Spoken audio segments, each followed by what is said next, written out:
আজকে দেশমাতা খালেদা জিয়ার এই মৃত্যুর নাটকটা 15 দিন ধরে করে সবচেয়ে বেশি লাভবান হয়েছে বাংলাদেশ সরকার। যে যেখানে আছেন দেশমাতা খালেদা জিয়ার জন্য তার আত্মার মাগফিরাত কামনা করবেন, ওনার বেহেশত নসিবের জন্য দোয়া করবেন। কারণ আমরা ওনাকে ফিরে পাবো না, ফিরে পাওয়ার কোনো সম্ভাবনা আমার চোখে দেখি না। কাজে আমি ওনার আত্মার মাগফিরাত কামনা করার জন্য সবার কাছে আবেদন রাখবো। কে কতটা ঝুঁকিতে,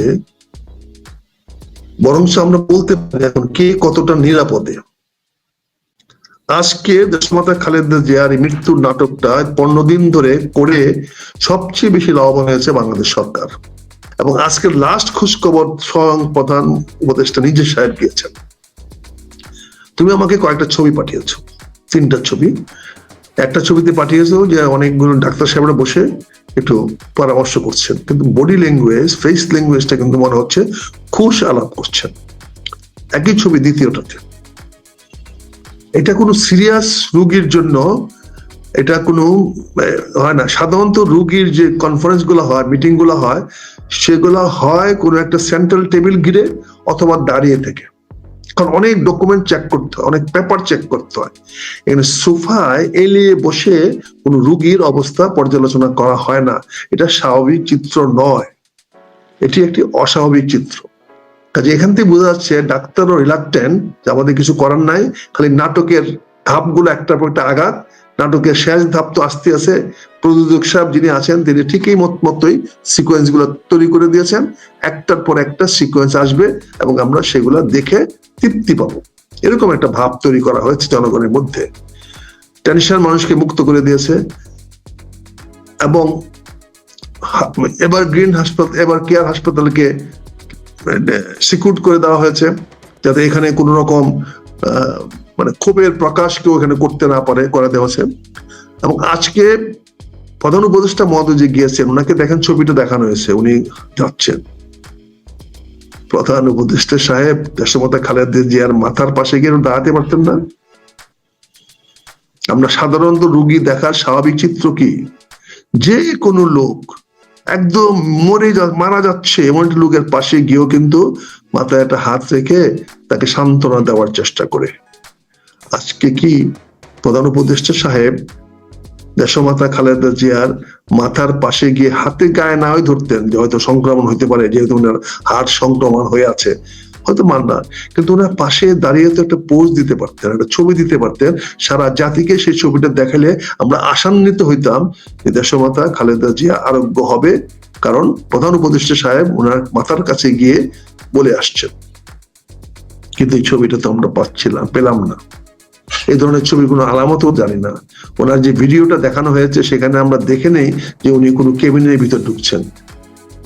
কাজে এখানে তো উনি ভিতরে গেছেন কিনা সেটা আমি জানি না, উনি ওনার মাথায় পাশে দাঁড়িয়েছেন কিনা সেটা আমি জানি না। কিন্তু এগুলো আমরা জানতে চেয়েছিলাম, আমরা জানতে চাই, জনগণ জানতে চায়, উনি কি কেবিনের ভিতরে গিয়েছিলেন? উনি কি মৃত পথযাত্রী একজন সহকার কাছে, একজন নেতার কাছে, নেত্রীর কাছে গিয়ে মাথার পাশে দাঁড়িয়েছিলেন? উনি কি উনার কাছ থেকে কোনো খোঁজ খবর নেওয়ার চেষ্টা করছিলেন, বা উনার পাশে ডাক্তারকে দাঁড় করায় জিজ্ঞাসা করার চেষ্টা করছিলেন ওনার অবস্থাটা কি? ডাক্তার তো বলতে পারতেন যে অবস্থাটা কি। তিনি কি এত কনফারেন্স করেন, এত ইন্টারভিউ দেন, সারা বিশ্বের এখানে সেখানে এমন কোনো জায়গা নাই যে ফুটবল খেলা, ছোট ছোট টিমের সামনেও, বাচ্চাদের ফুটবল খেলাতে উনি ইন্টারভিউ দিয়েছেন, উনি বক্তব্য দেন। আজকে তিনি প্রেসের সামনে একটি কথা বলতে পারতেন না, জাতিকে সান্ত্বনা দিতে পারতেন না, জাতিকে বলতে পারতেন না যে আমি এই মাত্র দেশমাতা খালেদা জিয়াকে দেখে আসলাম। আমার মতো দেশমাতা না বলেন, খালেদা জিয়াকে দেখে আসলাম, এই কথাটা বলেও তো বলতে পারতেন।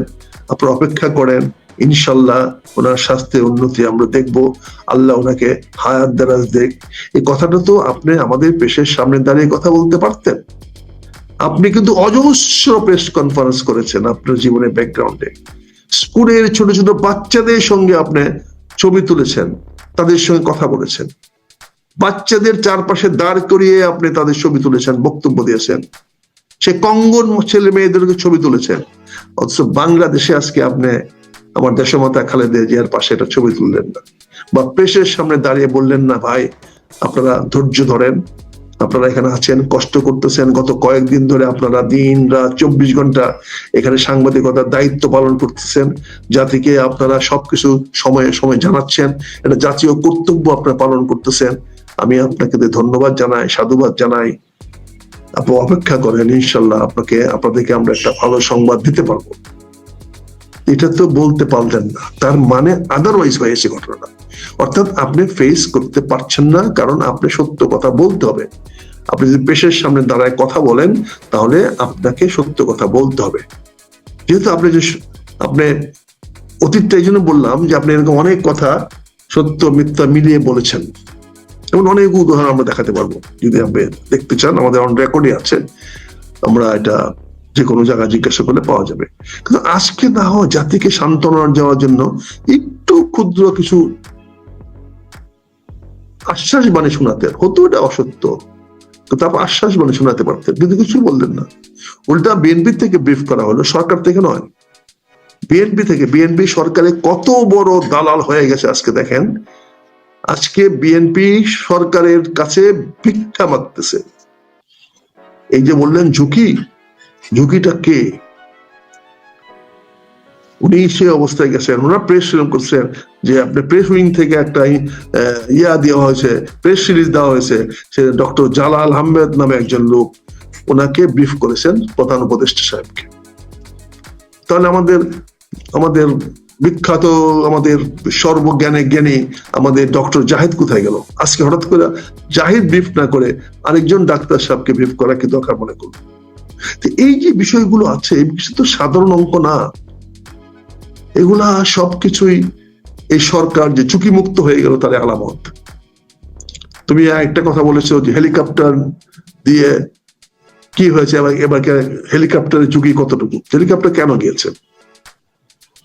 হেলিকপ্টার দুইটা জিনিস এনশিওর করতে চেয়েছে, যে হেলিকপ্টারটা যেন ঠিক মতো একটি বিল্ডিং এর ছাদে নামতে পারে। এবার গিন হাসপাতালের ছাদের উপরে দুইটা না তিনটা হেলিপ্যাড আছে, এট এ টাইম হেলিপ্যাড তিনটাই ব্যবহার করা যেতে পারে। দুইটা না তিনটা আমি শিওর জানি না, দুইটা তো এখন কনফার্ম করা গেল যে দুইটা তো হেলিপ্যাড আছেই। দুইটা হেলিকপ্টার গিয়ে নেমেছে এবং ওরা এটা নিয়ে এক্সারসাইজ করেছে। তাহলে কি হলো? তাহলে সেখানে হেলিকপ্টার দিয়ে কোনো কিছুটা অপারেশন চালানো হবে। এখন যদি তারেক রহমান সাহেব যদি আনতে, অনেকে রিমার ছড়াচ্ছেন তারেক রহমানকে এয়ারপোর্ট থেকে নিয়ে আসার জন্য, কিন্তু বোকা চন্ডীরা বুঝে না, লন্ডন থেকে ঢাকা আসতে সরাসরি ফ্লাইটে আসলেও 11 ঘন্টা সময় লাগবে। তার মানে এখন বাজে রাতের 8টা, উনি যদি এখনো রওনা দেন তাহলে কালকে সকাল 7টায় এসে পৌঁছবেন। আর এই খবরটা কি এতক্ষণ পর্যন্ত চাপা থাকবে? এই খবরটা কি মানুষ জেনে যাবে না? হেলিকপ্টার যেই উনি ব্রিটিশ এয়ারওয়েজ বলেন, বাংলাদেশ এয়ারওয়েজ বলেন, বা যে কোনো প্লেনে ইমিগ্রেশন দিয়ে পার হবেন, সঙ্গে সঙ্গে তো খবরটা সারা পৃথিবী ছড়িয়ে যাবে যে তারেক রহমান মাকে দেখার জন্য দেশের উদ্দেশ্যে রওনা দিয়েছেন। তো এই যে আমাদের দেশের বোকাচন্ডী মানুষগুলোকে সামনে আমরা যেভাবে রূপ বানায় গল্প বলতে পারি, যেভাবে আমরা বিভিন্ন ভাবে ধর্মের নামে বিভিন্ন অধার্মিক কথা বলতে পারি অবলীলাক্রমে, যেখানে ধর্মকে বিকৃত করে আমরা কথা বলতে পারি, সেখানে আমরা তো যা কিছু তাই জনগণকে বুঝাতে পারি, এবং তাই আমরা বোঝানোর চেষ্টা করছি।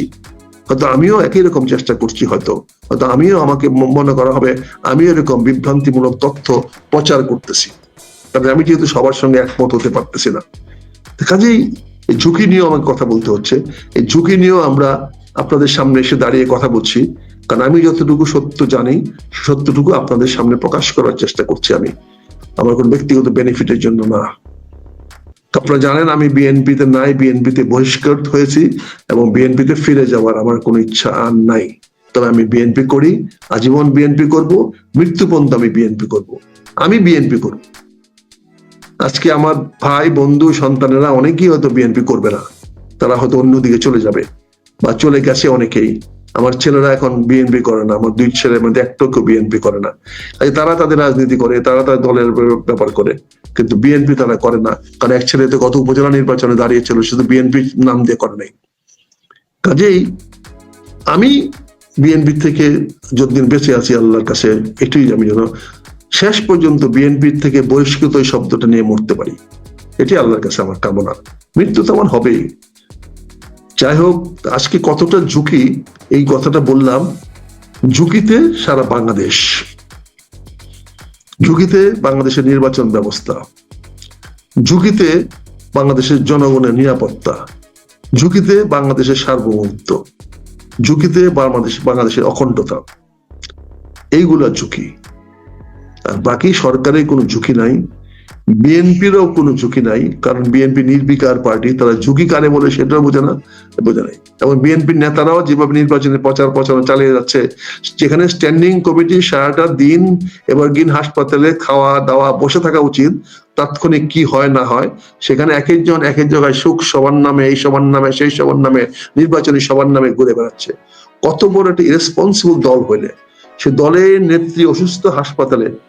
আমার বাবা মা যদি হাসপাতালে ভর্তি থাকতো, তা আমি কি কারো বাড়িতে বিয়েতে যেতাম, নির্বাচনী সভা করতাম, না বাপের পাশে হসপিটালে বসে থাকতাম, না আমার মায়ের পাশে হসপিটালে বসে থাকতাম? আমার বিএনপির স্থায়ী কমিটির নেতারা যার যার অফিসে বসে তার নিজের কাজ করতেছে।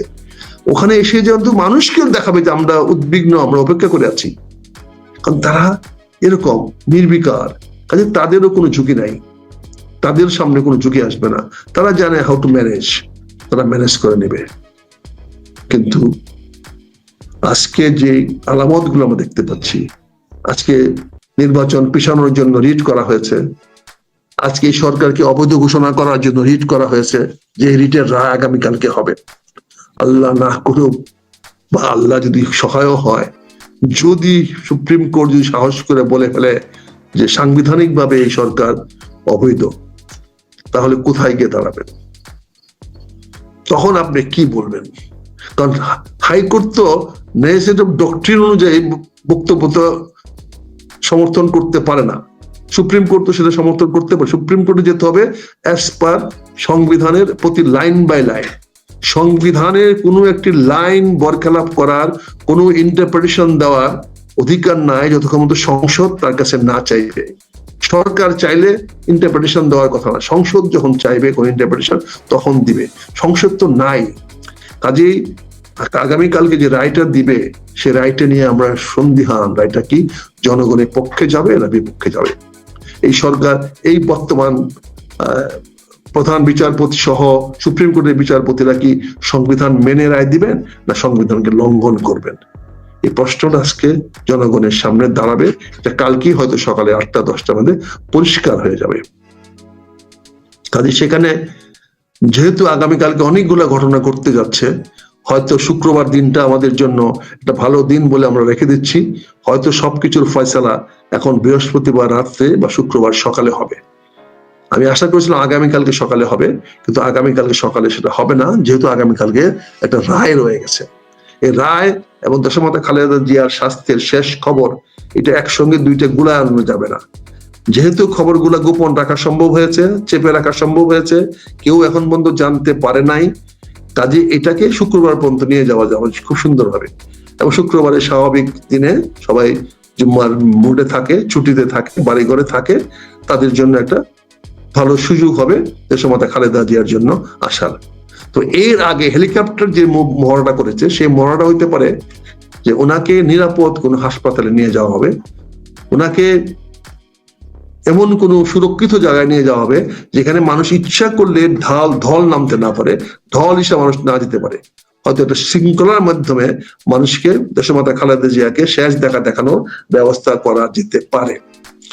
হয়তো এমনও হইতে পারে, অনেকে হয়তো এমনও খয়াস থাকতে পারে যে বাড়িতে দেশমাতা খালেদা জিয়া এতদিন ছিলেন, সেখানেও হয়তো ওনার ডেড বডিটা নিয়ে একবার রেখে আসতে পারে, যে আপনার এই ভূমিতে আমরা আপনাকে শেষ শয্যাটা এখানে রাখলাম। এটাও হতে পারে, এটাও রাজনৈতিক একটা খেলা চলতে পারে। সবকিছুরই তো একটা সুরাহা করে ফেলতে হবে। কাজে এটা আগামীকালকে সকালে আমরা আশা করেছিলাম, আমাদের কল্পনায় ছিল, আমাদের হিসাবে ছিল যে এটা আগামীকাল সকালে হবে। তো এখন এটা মনে হয় 24 ঘন্টার পিছিয়ে যাচ্ছে, যেহেতু আগামীকালকে হাইকোর্টের একটা বিশাল, সুপ্রিম কোর্টের একটা গুরুত্বপূর্ণ রায় অপেক্ষা করছে এবং রায়ের দিনটা নির্ধারিত হয়েছে। কাজে সে রায়টা অবশ্যই প্রচারিত হবে এবং মানুষ সেটার জন্য উদ্যোগী হয়ে আছে। নির্বাচনটাকে পিছানোর জন্য একটা রিট করা হয়েছে, সেই রিটটাও কালকে আলোচনায় আসবে। সেখানেও যদি কোনো রকম রিট অ্যাকসেপ্ট করা হয় বা রুল ইস্যু দেওয়া হয়, তাহলে দেশের সবকিছুই, একটা সার্বভৌমত্ব বলেন, অখণ্ডতা বলেন, গণতন্ত্র বলেন, সবকিছু ঝুঁকির মধ্যে পড়ে যাবে। জনমানুষের নিরাপত্তা ঝুঁকির মধ্যে পড়ে যাবে। এই ঝুঁকিগুলো আমাদেরকে জানি না কেমনে সামাল দিব, কিভাবে সামাল দিব। এই ঝুঁকিগুলো আমাদেরকে এমন জায়গায় নিয়ে যাবে, সেখানে হয়তো আবার পুরনো সরকারের উত্থাপন হতে পারে, হয়তো সগর্বে কোনো একটি সরকার আবার হেলিকপ্টার নিয়ে আইসাই বাংলাদেশের মাটিতে আবার দাঁড়াতে পারে। এরকম একটা সুযোগ মনে হয় আমরা করে দিচ্ছি। হাইকোর্টের রিটটা আমাকে সেই সুযোগটা করে দিচ্ছে, যদি নির্বাচনটা পিছিয়ে দেওয়া হয়, চায় কেউ হাইকোর্টের রায় মেনে। তবে আমার দৃঢ় বিশ্বাস, উচ্চ আদালতের প্রতি আমার সম্পূর্ণ আস্থা এবং বিশ্বাস আছে, যেহেতু তারা এই সরকারকে অবৈধ ঘোষণা করবে না, যেহেতু তারা এই সরকারকে সাংবিধানিক না বলেও একটি জনগণের সরকার বলে একটা ম্যান্ডেট দেওয়ার চেষ্টা করবে, একটা রুল রায় দেওয়ার চেষ্টা করবে, তাদের পক্ষে একটা আইনগত ভিত্তি দেওয়ার চেষ্টা করবে, কাজে সেখানে আগামীকালকে নির্বাচন পিছিয়ে দেওয়া রিটটাও গ্রহণ করা হবে না বলে আমার মনে হয়, এবং এই রিটটাও বোধহয় খারিজ হয়ে যাবে। কাজে সবকিছু মিলে আমি আশা এবং দুরাশা এর মাঝখানে আমি পড়ে আছি।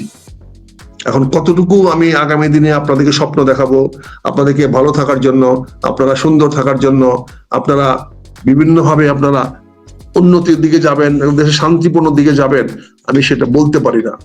তবে আমি যেটা মনে করি, আমার যেটা আস্থা আমি বিশ্বাস করি, সেটা হচ্ছে নাটকের শেষ যবনিকা প্রায় কাছে চলে আসছে। ইতিমধ্যে হিরো মাঠে তার হিরোইজম দেখিয়ে গেছে। হিরো যখন মাঠে হিরোইজম দেখিয়েছে, তার মানে নাটকের পরিসমাপ্তি খুবই দ্রুত হবে, এটা আমরা কল্পনা করতে পারি। কাজেই আপনি যে কথাটা বলেছেন, যে প্রেস সিরিজের নিউজটা দিয়েছেন, এটা দেখে মনে হয় যে নাটকটা পূর্ণাঙ্গ হয়ে গেছে। এখন শুধু মঞ্চে পর্দাটা নামিয়ে দেওয়া এবং ঘোষণা দেওয়া সমাপ্ত।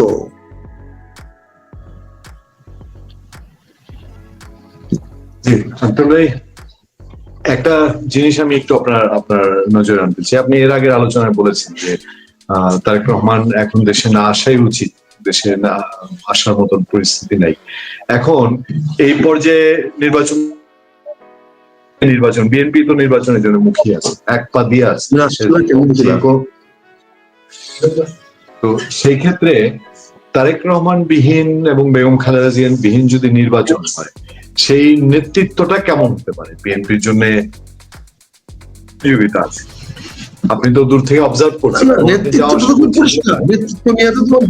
নেতৃত্ব নিয়ে তো ভাবনা কিছু নাই। নেতৃত্ব তো আমাদের তারেক রহমান সাহেব পৃথিবীর যে জায়গায় থাকুক, মঙ্গল গ্রহ থাকলেও নেতৃত্ব তিনি দিবেন, কাজে সেটা নিয়ে কোনো সমস্যা নাই। নেতৃত্ব নিয়ে বিএনপির কোনো কোন্দল নাই, কোনো কিছু হবে না। বিএনপির কোন্দল হবে যখন তারেক রহমান সাহেব থাকবে না, তখন বিএনপি 5-7টা ভাগে বিভক্ত হয়ে যাবে, প্রাদেশিক ভাবে বিভক্ত হয়ে যাবে। এই দলটা আমাদের তখন বিভাগীয় দল হয়ে যাবে, বিভাগীয় দল হিসেবে ভাগ হয়ে যাবে। কাজে এখানে ধরেন নির্বাচনের নেতৃত্ব নিয়ে কোনো সমস্যা নাই। আর বিএনপি তো আগামী নির্বাচনে উইনিং দল না, এটা কম্পিটিশন দেওয়ার দল, এটা রানার্স আপ হওয়ার দল। এবার তো এখন আর নাই। তাদের যে অপকর্ম, তারা যে কাজগুলো করেছে, যেভাবে করেছে এবং যেভাবে প্রচারণা চালাচ্ছে, তাতে যে খবর আমরা জনগণের কাছে পাচ্ছি, সেখানে জনগণ তো সবাই আস্তে আস্তে জামাতের দিকে চলে যাচ্ছে।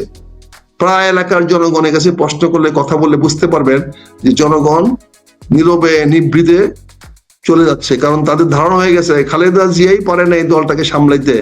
এখন জিতাইয়া দিলে তারেক রহমান দেশে নাই, বাইরে আছে, এদিকে ভোট দিলে পরে আমাদের যে কি অবস্থা হবে, আওয়ামী লীগের চেয়ে আমাদের খারাপ অবস্থা হইতে পারে। কাজে তার চেয়ে বাবা দেশের শান্তির জন্য, দেশের সুখের জন্য আল্লাহ একটা দল হিসেবে তারা দাবি করে জামাত ইসলাম, জামাত ইসলামকে আমরা ভোট দিয়ে জয়যুক্ত করি।